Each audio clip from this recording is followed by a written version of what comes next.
அதாவது time travel என்று சொல்லக்கூடிய காலத்தையே கடந்து போக முடியும். அவ்வளவு ஒரு அமானுஷ சக்தி மூளைக்கு இருக்கு. அந்த 3 மணிக்கு மேல் 6 மணி வரை வருவது தான் எதிர்காலத்தை பற்றிய கனவு. சில பேருக்கு மட்டும் போன ஜென்மத்தில் என்ன நடந்ததுன்னு ஞாபகம் இருக்கு, நமக்கு ஞாபகம் இல்லை. இது கனவு மாதிரி தான். கல்யாணம் ஏன் சார்? கல்யாணம் ஒரு நல்ல காரியம் தானே சொல்லுவாங்க. ஆமாம், அது ஏன் கனவுல வரும்? ஆனால் கல்யாணம் வரக்கூடாது. காரணம், பாம்பு கடித்த கனவோ தேள் கடித்த கனவோ இருந்தால் கட்டாயமாக உங்களிடமிருந்து ஒரு நோய் வெளியேறப் போகிறது. இனிப்பு சாப்பிடுவது போல கனவு கண்டால் உங்களை ஏதோ ஒரு நோய் தாக்கப் போகிறது. ஓ, கனவு உங்களுக்கு நேரடியாக விஷயங்களை சொல்லாது. கனவுக்குன்னு ஒரு மொழி உண்டு. இதுவரை வாழ்க்கையிலேயே நீங்கள் பார்த்துருக்க மாட்டீங்க.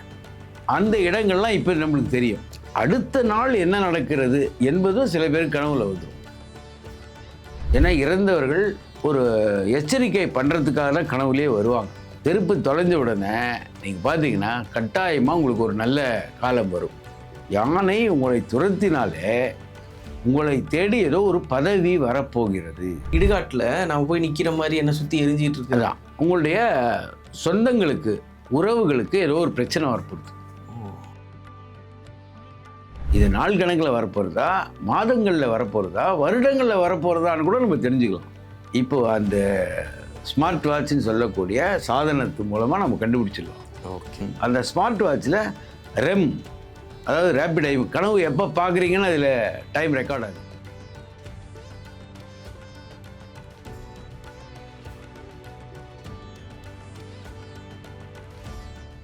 தி டிவைன் தமிழ் நேயர்களுக்கு வணக்கம். நான் விஜய் அரிகரசுதன். இன்னைக்கு நம்ம கூட இருக்கிறது யாருன்னு பார்த்தீங்கன்னா லால்குடி ஜோதிடர் கோபாலகிருஷ்ணன் அவர்கள் தான் இருக்காங்க. சார் வணக்கம். சார் வணக்கம். சார், என்னென்னா இப்போ பலருக்கும் பல கனவுகள் வரும் சார். இப்போ நாய் துரத்துற மாதிரி, அப்புறம் சர்ப்பம் துரத்துற மாதிரி, இது மாதிரி கனவுகள்லாம் வரும். இந்த கனவுகள் எதோட அறிகுறியாக இருக்குது சார்? ஒவ்வொன்றுத்துக்கும் ஒவ்வொன்றும் சொல்லுவாங்க. ஏன்னா நான் திடீர்னு போய் சுற்றி பணம் அரைஞ்சிட்டு இருக்கோம், இடுகாட்டில் போய் நின்றுட்டு இருக்க மாதிரிலாம் இருக்கும். இந்த பொதுவாகவே இந்த கனவுகள் எதை குறிக்குது? இது எவ்வளோ ஆபத்தானதா? ஒரு இது ஆபத்தானதுங்கிறாங்க, ஒரு சிலர் இல்லை அது நல்லது தான் அப்படிங்கிறாங்க. உங்களுடைய கருத்து என்ன சார்? வணக்கம். லால்குடி சப்தரிஷீஸ்வரர் அருளால் உலக மக்கள் நலம் பெற வேண்டும். பொதுவாக கனவுகள் பிரமிக்கத்தக்க ஒரு விஷயம், வித்தியாசமான வினோதமான விஷயம். அதாவது இன்றைக்கு இருக்கக்கூடிய அதிநவீன கணிப்பொறி, கம்ப்யூட்டர், அதை கூட வெற்றி பெறக்கூடியது நம்முடைய மூளை. ஏன்னா அந்த கணனியை வடிவமைத்ததே இந்த மூளை தான். அப்போ இந்த மூளைக்கு சமமான ஒரு விஷயத்தை யாராலும் கண்டுபிடிக்க முடியாது. அந்த மூளை என்பது அங்கேருந்து சிந்தனை வருவதாக அறிஞர்கள் சொல்கிறாங்க. ஆனால் உண்மையிலேயே சிந்தனைகள் அங்கே உருவாவதே இல்லை. இந்த மூளைன்றது நம்ம வீட்டில் இருக்கிற டிஷ் ஆண்டனா மாதிரி. இந்த டிஷ் ஆண்டனா வெளியிலிருந்து, ஆகாச வெளியிலிருந்து விஷயங்களை கிரகித்து நம்ம டிவிக்கு கொடுக்கறது. அதுபோல் ஆகாசிக் தாட்ஸ் எனக்கூடிய பிரபஞ்சத்திலிருந்து தான் உங்களுக்கு யோஜனைகளே வருது. அந்த யோஜனைகளை கிரகித்து சொல்லுவது தான் மூளை. அந்த மூளை எல்லாருக்குமே முக்காலமும் உணரக்கூடிய ஒரு பொருள். அதாவது டைம் டிராவல் என்று சொல்லக்கூடிய காலத்தையே கடந்து போக முடியும். அவ்வளவு ஒரு அமானுஷ்ய சக்தி மூளைக்கு இருக்கு. இந்த மூளை வரக்கூடிய விஷயங்களை, உங்களுக்கு வரக்கூடிய ஆபத்துக்களை முன்கூட்டியே அதால் சொல்ல முடியும். அந்த எச்சரிக்கை தான் கனவு. இதுதான் முன்கூட்டியே வரக்கூடிய ஒரு எச்சரிக்கை. இந்த கனவை 3 விதமாக பிரிக்கலாம். இரவு 10 மணிக்கு ஒருவர் உறங்குகிறார். 10லிருந்து 12 வரை கடந்த கால கனவுகள் தான் வரும். ஏற்கனவே உங்கள் வாழ்க்கையில் நடந்த விஷயங்கள். 12 மணியிலிருந்து 3 மணி வரை நிகழ்கால நினைவுகள் வரும். இப்போது அன்றாடம் என்ன செய்கிறோமோ அந்த 3 மணிக்கு மேல் 6 மணி வரை வருவது தான் எதிர்காலத்தை பற்றிய கனவு. இதில் தான் உங்களுக்கு எச்சரிக்கைகள் வரும். இந்த கனவு தான் மிக மிக முக்கியமானது. கடந்த காலம் நமக்கே தெரியும், நிகழ்காலம் நமக்கே தெரியும். எதிர்காலத்தை அறிந்து கொள்வதற்கு 3 மணியிலிருந்து 6 மணிக்குள் ஏற்படக்கூடிய அந்த கனவு தான் வந்து மிக மிக முக்கியமானது. இப்போது பொதுவாகவே இதை வந்து விஞ்ஞானிகள் ரெம் என்று சொல்கிறார்கள். ரெம்னா ரேப்பிட் ஐ மூமெண்ட். அதாவது ஒருவர் உறங்கி கொண்டு இருக்கும்போது பக்கத்தில் பார்த்தீங்கன்னா மூடிய விழிக்குள்ள, மூடிய அந்த ரப்பைக்குள்ள விழி ஓடுவதை நாம் பார்க்கலாம். ஆமாம், ஒரு மாதிரி என்னமோ டிஸ்டர்ப் ஆகிட்டு விழி ஓடுவதை பார்க்கலாம். அந்த நேரத்தில் உறங்குபவர் கனவு காணுகிறார். அதாவது 3 நிலைமைகள் உண்டு. சாதாரண தூக்கம், அது லைட் ஸ்லீப்புன்னு சொல்கிறது. ரெம், கனவு காணும் நிலை. 3வது டீப் ஸ்லீப். அந்த ஆழ்ந்த உறக்கத்தில் கனவு கூட வராது. அந்த ஆழ்ந்த உறக்கம் மிக மிக குறைவாகவே இருக்கும் எல்லாருக்குமே. அப்போ இந்த கனவில் பல விஷயங்கள் தெரியப்படுத்தப்படுகிறது. நமக்கு ஒரு சமிக்கையாக இருக்கும். இதுதான் வந்து சில நேரங்களில் முக்கியம் இல்லாத கனவுகள் விழித்தவுடன் நம்ம மறந்துடும். அது ஒரு சில கனவுகள் தான் ஞாபகம் இருக்கு. அப்போது வாழ்க்கையே ஒரு கனவுன்றதுனால சில பேருக்கு மட்டும் போன ஜென்மத்தில் என்ன நடந்ததுன்றது ஞாபகம் இருக்குது, நமக்கு ஞாபகம் இல்லை. இது கனவு மாதிரி தான். பொதுவாகவே பாம்பு, யானை இதெல்லாம் கனவுல வந்தால் மிக மிக முக்கியமானது. யானை துரத்துவது போல கனவு கண்டால் ஏதோ ஒரு பதவி உங்களை தேடி வரப்போகுது. பொதுவாகவே நம்ம பார்த்துப்போம், மன்னர் காலத்திலேயே அந்த தேர்வு போது யானை கையில் ஒரு மாலை கொடுத்துருவாங்க. அந்த மாலையை யார் கழுத்தில் கொண்டு போடுகிறதோ அவரே அரசர். இதுதான் கரிகால் பெருவளத்தானுடைய அரசனான வழி. கரிகாலன் அரசனானதுக்கு யானை, அதாவது யார் மன்னர் என்று தீர்மானிக்க முடியாத போது, மன்னருக்கு வாரிசுகள் இல்லாத போது, பொது இடத்துல ஒரு யானையிடம் மாலையை கொடுத்து அது யாருக்கு போடுகிறதோ அவரே அரசராக அந்த மக்கள் தேர்ந்தெடுப்பாங்க. இதுதான் பழங்காலத்து வழக்கம். யானை உங்களை துரத்தினாலே உங்களை தேடி ஏதோ ஒரு பதவி வரப்போகிறது, நல்ல பதவி வரப்போகிறது. அதே போல் பாம்பு கடித்தாலோ, தேள் கடித்தது போல் ஒரு கனவு கண்டாலோ, பாம்பு கடித்த கனவோ தேள் கடித்த கனவோ இருந்தால் கட்டாயமாக உங்களிடமிருந்து ஒரு நோய் வெளியேறப் போகிறது. உங்களை பீடித்திருந்த ஒரு நோய் உங்களை விட்டு போகும். இதுதான் வந்து பாம்புடைய விஷயம். அதே போல் இனிப்பு சாப்பிடுவது போல கனவு கண்டால் உங்களை ஏதோ ஒரு நோய் தாக்கப் போகிறது. என்ன சார் இது ரொம்ப எக்ஸ்ட்ரீமாக இருக்கு. ஒரு நோய் தாக்கப் போகிறது. அதே போல் உங்களிடமிருந்து ஒரு பொருள் தொலைந்து போகிறது என்று நினைக்கும் போது உங்களை வந்து ஒரு பொருள் சேரப்போகிறதுன்னு அர்த்தம். அதுதான் வந்து முக்கியமான நிகழ்வு. அதே போல் ஒரு உயரமான இடத்திலிருந்து கீழே விழுவது போல டக்குன்னு கட்டிலேருந்துலாம் விழுந்துருவோம். கனவு கண்டால் உங்களுடைய கௌரவத்துக்கும் அந்தஸ்துக்கும் ஏதோ ஒரு பிரச்சனை வரப்போகிறது. அதாவது ஸ்டேட்டஸ் ஃபால், உங்களுடைய அந்தஸ்துலேருந்து கீழே விழ போகிறீங்கன்னு அர்த்தம். உயரமான இடத்துலேருந்து கீழே விழ. இது எப்படின்னா, பொதுவாக நம்மளுக்கு கியூஆர் கோடுன்னு ஒன்று சொல்கிறோம்.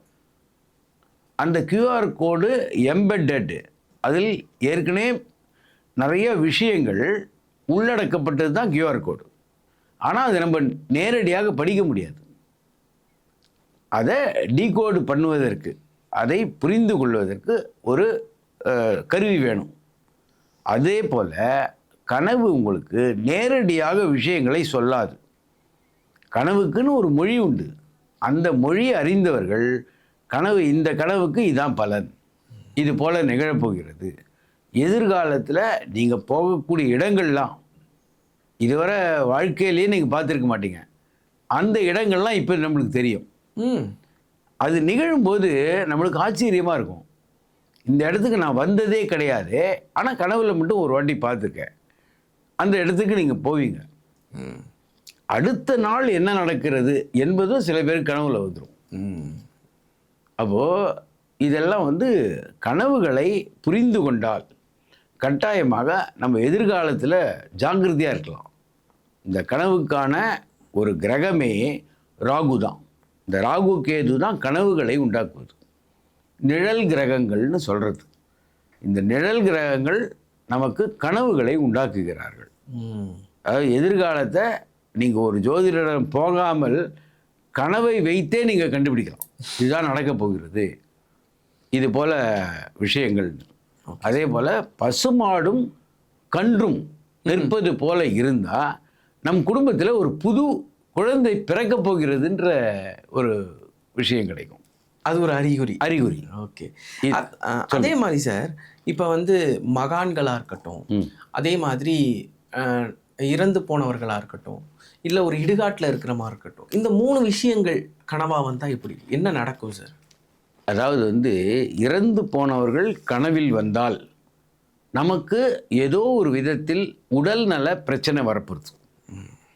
ஏன்னா இறந்தவர்கள் ஒரு எச்சரிக்கை பண்ணுறதுக்காக தான் கனவுலேயே வருவாங்க. அதே போல் கனவு காண்பவர் தானே இறப்பது போல இருந்தால், ஐயோ அதான் சார் மோசமாக இருந்தால் உச்சகட்ட புகழ் பெறுவார். அப்பா, நான் சாவர மாதிரியே கனவு வந்துச்சுன்னா அவர் ஆயுள் நீடிக்கும். பொதுவாக சில பொருள் தொலைஞ்சு போனால் தரித்திரம்னு சொல்கிறோம், அதாவது கெடுதல் வரப்போகுதுன்னு நம்ம சாதாரண வாழ்க்கையில். ஆனால் ஒரு கோவிலுக்கு போகிறோம், செருப்பு தொலைஞ்சு போச்சுன்னா ப்ராஸ்பரிட்டி, நம்ம மொத்த கர்மாவும் போச்சு. காரணம், செருப்பு என்பது, காலணி என்பது சனி பகவானோடு சேர்ந்தது. அதனால நம்ம பிடித்த சனி தோஷம் விலகிச்சு. செருப்பு தொலைஞ்ச உடனே நீங்கள் பார்த்தீங்கன்னா கட்டாயமாக உங்களுக்கு ஒரு நல்ல காலம் வரும்.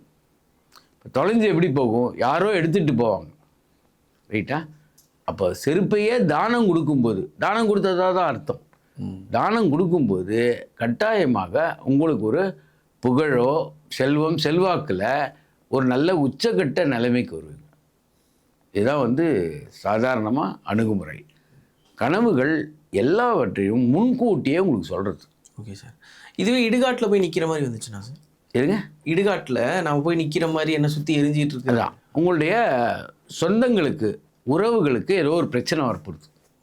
அது மரணமாகவும் இருக்கலாம், அல்லது பெரிய நோய்வாய்ப்படுவதற்கும் வாய்ப்பு இருக்குது. அப்போ தான் அது மாதிரி வரும்.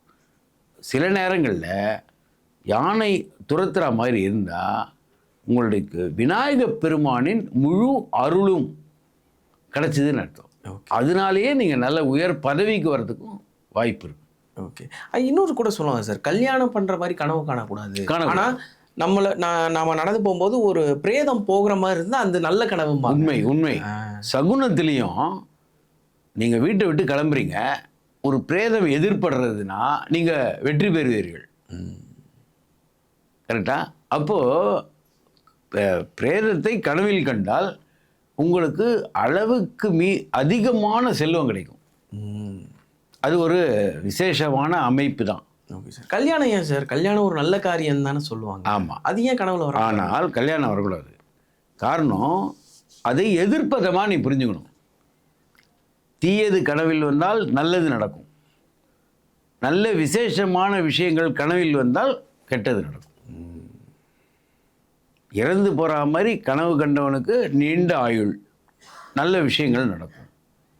ஆனால் இனிப்பு சாப்பிடுவது போலோ மகிழ்ச்சியாக இருப்பது போலோ கனவு கண்டால் அதுக்கு பின்னாடி வரக்கூடியது துக்கம். கனவை எதிர்ப்பதமாக நாம் புரிந்துக்கணும். ஓகே. பாம்பு கடிப்பது என்பது நிஜ வாழ்க்கையில் கெடுதல். ஆனால் கனவுல அதை எதிர்ப்பதும் நம்மளுக்கு நோய் நீங்கும், நல்ல வளமான எதிர்காலம் வரும்.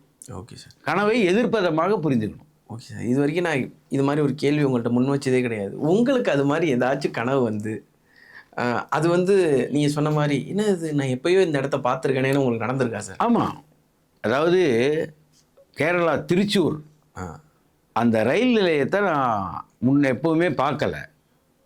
ஆனால் இது என்னுடைய 12 வயதில் 15 வயசில் 12 13 வயதில் அந்த ரயில்வே ஸ்டேஷன், அங்கே பேசக்கூடிய மக்கள், அங்கே நிற்கக்கூடிய மக்கள் எல்லாம் எனக்கு தெரிகிறாங்க. நான் 28 வயசில் திருச்சூர் போகும்போது அதே நடக்கிறது. அதே மனிதர்கள் அதே மனிதர்கள் எப்படி நின்னாங்களோ எப்படி பேசினாங்களோ அதே நிகழ்கிறது. காரணம் எதிர்காலத்தையே கணித்து சொல்லக்கூடிய ஒரு வல்லமை நம்ம கனவுக்கு உண்டு. எதிர்காலத்தில் நம்ம யாரை பார்க்க போகிறோம், இது கனவுன்றது மிக மிக பெரிய விஷயம். அதை சரியாக புரிந்து கொள்ளக்கூடிய மக்கள் இல்லை. அதுக்கு ஏதாச்சும் வழி இருக்கா சார்? அதை அண்டர்ஸ்டாண்ட் பண்ணிக்கிறதுக்கு ஏதாச்சும் வழி இருக்கா? அதான் கனவுகளுக்குன்னு ஒரு சாஸ்திரமே இருக்குது. சொப்பன சாஸ்திரம்னே பேர் இருக்கு. அந்த கனவுகளை என்னவாக புரிந்து கொள்ள வேண்டும். இந்த மாதிரி கனவு வந்தால் என்ன பலன் வரும், இந்த கனவுகளை புரிந்து கொண்டால் வாழ்க்கையில் என்ன நடக்க போகிறதுன்றத ஜோதிடர் இல்லாமல் நம்மளே புரிஞ்சுக்கலாம். ஓ, இந்த கனவுனா இதான் பலன், இதான் நடக்க போகிறது. ஓகே. இப்போது அந்த 4 மணியிலிருந்து 3 மணியிலிருந்து 4 மணி வரை வரக்கூடிய கனவு அது சில மணி நேரங்களில் சில நாட்களில் வரக்கூடியதை சொல்லும். 4 மணியிலிருந்து 5 மணி வரைக்கும் வர்றது மாதத்தை குறிக்கும். 5 மணிலேருந்து 6 மணி வரை வருவது சில வருடங்களில் இது நிகழும்னு சொல்லும். இது நாள் கணக்கில் வரப்போகிறதா, மாதங்களில் வரப்போகிறதா, வருடங்களில் வரப்போகிறதான்னு கூட நம்ம தெரிஞ்சுக்கலாம். அந்த நேரம் ஓகே இதுதான்.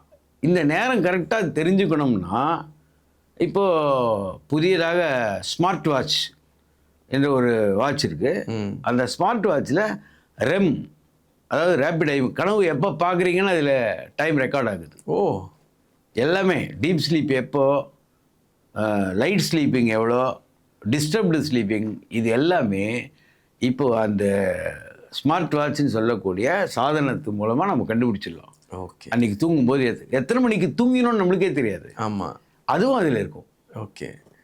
ஆகையினால இப்போ நவீனப்படுத்தப்பட்டதில் நிறைய விஷயங்களை நம்ம கண்டுபிடிக்கலாம். அதையும் ஸ்மார்ட் வாட்சையும் ஜோதிடத்தையும் இணைக்கும் போது நமக்கு எதிர்கால பலன் வெகு வெகு எளிதாக கண்டுபிடிக்கும். கண்டிப்பாக சார். இப்போ கனவுகள் வந்து சாதாரண ஒரு விஷயம்னு நினச்சிக்கிட்டு இருந்தாங்க. ஆனால் கனவுல இவ்வளோ விஷயங்கள் இருக்குது, ஒரு கனவுக்கும் இந்த மாதிரியான அர்த்தங்கள் இருக்குது அப்படின்னு பலருக்கும் நீங்கள் சொல்லியிருக்கீங்க. பலரும் அவங்களோட வாழ்க்கையோட ஒத்து பார்ப்பாங்கன்னு நினைக்கிறேன். ஏன்னா அவங்களுக்கும் இது மாதிரியான கனவுகள் வந்திருக்கும். உங்களோட நேரத்திற்கும் உங்களோட வார்த்தைகளுக்கும் ரொம்ப நன்றி சார். நன்றி.